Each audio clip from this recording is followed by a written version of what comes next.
আসসালামু আলাইকুম এভরিওয়ান, সবাই কেমন আছেন? আশা করি সবাই ভালো আছেন। আজকে আপনাদের কাছে আমার মিনি ব্লগ, খাবারের মিনি ব্লগ নিয়ে এসেছি। আশা করি সবাই দেখবেন, খুব ভালো লাগবে। আমার মনে হয় আমি কিছু টাইগার মুরগি উঠেছিলাম, এই যে আপনাদের দেখাইতেছি।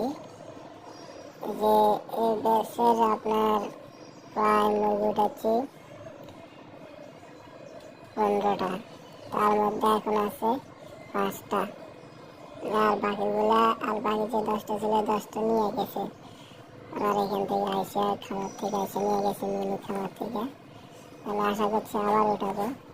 আর তার 2 মাস আগে এই টাইগার মুরগিগুলো এখনো আছে। দেখেন গ্রোথ অনেক ভালো, আলহামদুলিল্লাহ।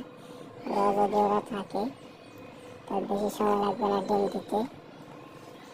আসে আল্লাহ